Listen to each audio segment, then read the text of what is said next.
Morning, everybody. This week's parsha is Achrei Mois Kedoshim, so we'll talk about the second parsha, Kedoshim. So Kedoshim means to be holy. Kedoshim Tiyu, you should be holy. So the real translation of the word Kedoshim means to be separated. What does holy mean? What does it mean to be holy? So the real translation of Kedoshim means to be separated. What does separated mean? That there are different things in this world that we are attached to, that we are dealing with, and we have to learn to see if we are going to be controlled by it or we are going to control it. Which one? Are you controlled by the object or are you in control of the object? So Kedoshim means to be separated, that you are on top, you're not being controlled by it. You could be eating the food, or the food is making you go, you're devouring the food. You're already controlled by the food. There are different ways.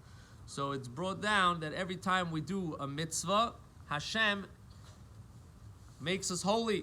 We are holy through doing mitzvahs. So there are really two levels in connecting to God. We say in davening, it's very interesting. We say in davening on Shabbos, Kadeshenu b'mitzvah, sanctify us, make us holy through your mitzvahs. V'sein chelkeinu, and give us our portion b'soirasecha in your Torah. So what does that mean? So it's explained that when we do mitzvahs, we are separated, we become holy. But how do we become one with Hashem? How do we attach ourselves to Hashem? On a deeper level, that's through the Torah.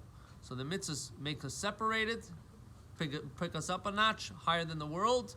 We're elevating the world.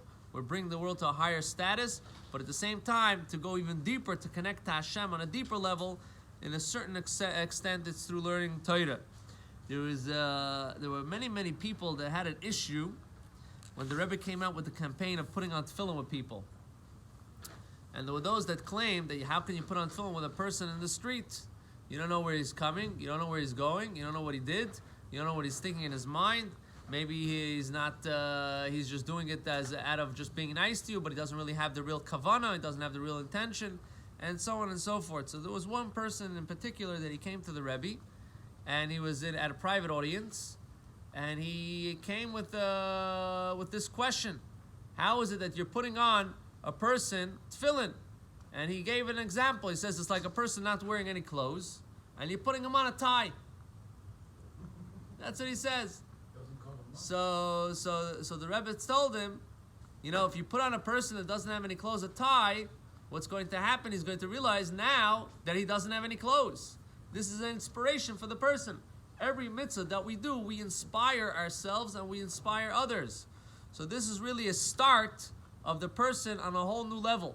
So every time we do a mitzvah, whether I remember when I was 13, 14 years old, we used to, in yeshiva, we used to be dismissed early. Like the yeshiva, they dismissed the Chabad yeshiva, they dismissed you early on Friday, about 12 o'clock, so you could go to the city and put on tefillin with people.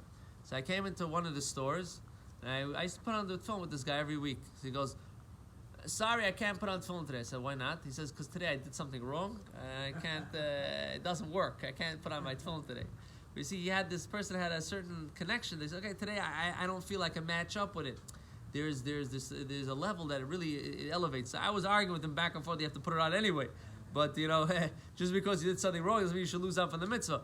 But there is this idea that we sanctify ourselves, we separate ourselves, we elevate ourselves when we do a mitzvah, and there's an attachment that we are able to connect with Hashem when we learn Torah. So Hashem should help. We should be inspired to do mitzvahs. We should be inspired to inspire others to do mitzvahs, and we should be able to attach ourselves to Hashem by learning Torah, and we should be zoicha to the ultimate revelation of Hashem, and we should be to the ultimate level that we reach with the coming of Mashiach Tzidkenu Meinu Meinu V'Noimar. Beautiful.